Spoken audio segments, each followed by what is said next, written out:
do que essa visão de como o Michel falou, de ficar rolando na lama, que é a visão do purgatório, né? Você vai ficar queimando no fogo. Trocaram fogo pela lama, né? Você vai ficar queimando no fogo uns 50 anos e depois você vai para o céu. A visão do sofrimento psicológico, Kardec deixa claro que no mundo espiritual o sofrimento é psicológico. É a angústia, o remorso, né? É desejar os sofrimentos, desejar os interesses da matéria, mas não ter mais corpo. É esse tipo de sofrimento, não é um sofrimento de você ficar queimando no fogo, por exemplo. Então, é muito mais é uma visão realmente muito mais sofisticada e mais pedagógica do que, né, do que a visão do movimento espírita, né? E essa visão psicológica é muito mais compatível com a justiça de Deus, né? Porque aí depende do próprio espírito melhorar o pensamento dele, né? Não é Deus que foi lá e jogou o espírito num caldeirão de fogo. É ele que, pelo pensamento dele, está criando aquilo, né? Enfim, a Mika, ela complementa aqui que seria agora eu entendi a pergunta da Mika. Ela perguntou aquilo porque a gente falou que está tudo no mesmo universo, né? É só uma divisão didática. Tá no mesmo universo, mas é diferente, né? São dois princípios que estão juntos, unidos pelo perispírito, que é essa matéria semimaterial, né? Que consegue unir esses dois princípios diferentes, a alma e o corpo, né? Mas tem uma pergunta da Ana. Ela pergunta: se o espírito desejar, pode permanecer vendo a rotina que tinha antes de falecer? Essa pergunta é boa. Acho que eu falaria, eu responderia ela em duas partes. A primeira é a questão de entender o que é continuar vivendo a rotina. Por exemplo, como ele não tem mais corpo e o perispírito não tem órgãos, então tem muitas coisas que o espírito quer fazer. Então, por isso a pergunta é boa, porque fala em desejo, né? Alguns espíritos, vamos lá, vamos por partes. Alguns espíritos, e são exceções, não é a regra e não é a maioria, como as obras como o do André Luiz colocam. Alguns espíritos muito apegados à matéria, num período de tempo, também não é uma coisa contínua, é num período de tempo, eles ainda têm os desejos materiais. Ou muitos se acreditam vivos no corpo. Então, eles, de uma certa maneira, eles tentam, porque eles têm o desejo é um pensamento, o desejo não é uma necessidade física do perispírito, é aí que está o erro das obras que vieram depois de Kardec. Ele, como ele ainda tem aquele desejo, ele tenta viver a mesma rotina. O espírito quer se alimentar, o espírito quer beber, o espírito quer comer, o espírito quer trabalhar, quer falar com os parentes. Então ele pode ter o desejo e por isso que ele sofre, porque ele não consegue realizar esses desejos. Esses que são de necessidade física, ele não consegue. Justamente por quê? Porque o perispírito não tem boca, estômago, ele não tem mão para comer. Então ele tem o desejo, mas não pode saciar. Esse é o sofrimento. Mas é temporário e é exceção. Depois que eles saem do estado de perturbação, quando eles mudam de pensamento e reconhecem o estado deles, até esses desejos somem. Esses desejos também somem. Mesmo nos inferiores. Que é também outra diferença da teoria kardeciana para a teoria tipo do André Luiz.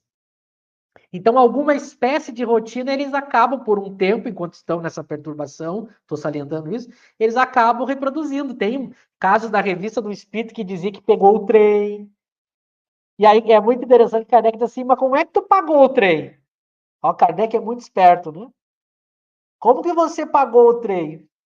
O espírito não tem dinheiro. Não tem bolso, dinheiro. E ele diz, não, eu paguei.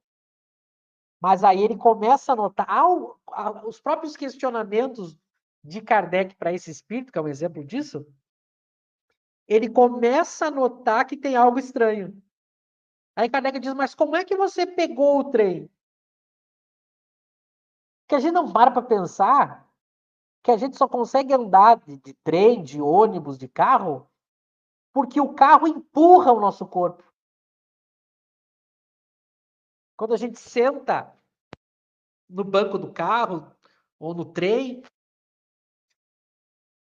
há uma repulsão elétrica. O nosso corpo com um banco, o trem vai e nos leva. Mas o espírito não tem matéria como a nossa no perispírito. Como é que ele fica no trem? Não é o trem que empurra ele. Aí Kardec vai conversando com esse espírito e ele percebe que tem algo estranho. Mesmo o espírito inferior. Outro exemplo, quando Kardec vai falar com o Baltazar, o glutão, que era um espírito que ainda queria comer, um espírito apegado à matéria, há duas coisas interessantes que as pessoas não prestam atenção lendo isso em Kardec. A primeira, onde que o Baltazar está tentando tentando se alimentar ou com desejo de se alimentar? Ele está na Terra. As pessoas não param para pensar nisso. Onde que o Baltazar, espírito inferior, apegado aos desejos carnais, está? Na Terra. Quais são os alimentos que ele fica ali admirando e ao mesmo tempo sofrendo porque ele não pode comer? Os alimentos da Terra. Não é que ele foi para um lugar onde lá tinha um alimento fluídico que ele se alimentava. Não, não, não. Ele está na Terra. Provando que o item 6 fala, os espíritos estão à nossa volta. Então eles veem a gente saciando os desejos corporais e eles não podem. Então eles sofrem aquela agonia, enquanto ainda tem esses desejos, né? Mas não é que é uma necessidade do perispírito, que se não atender, ele vai ficar, vai o quê? Vai morrer? Tanto que Kardec pergunta pro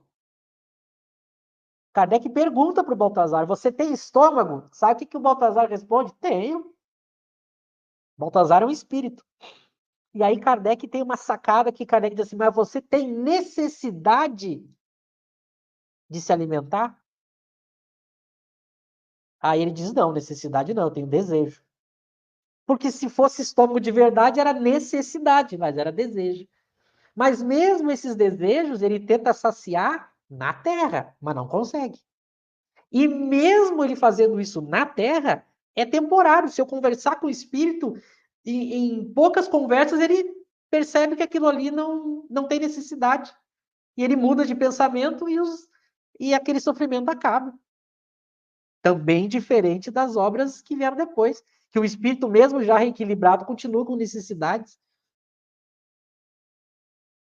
Por fim, a gente nota que o, esses espíritos que Kardec mostra já nas obras, por que Kardec mostra os inferiores nas obras também para nós?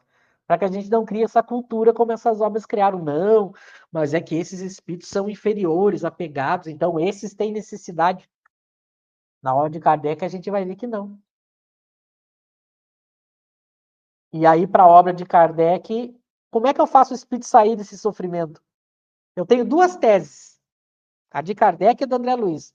Olha qual que é mais lógica e mais simples. A tese de Kardec é: você conversa com o espírito, ele muda os pensamentos, mudando os pensamentos, ele deixa de sofrer aquilo. Inclusive colocando a evocação como essa forma de fazer isso acontecer, né? Para a tese do André Luiz, não. Eu junto milhões de espíritos que vão criar uma cidade fictícia e a gente vai criar um alimento fictício e toda uma realidade fictícia até o espírito desapegar. Qual que é mais simples e mais racional? E última coisa, aí o André Luiz, que não era bobo, porque o André Luiz é pseudo-sábio, então ele não é bobo, ele criou uma outra bengala para justificar o que ele está falando, que não é verdade. Se criou a ideia de que os alimentos têm fluidos.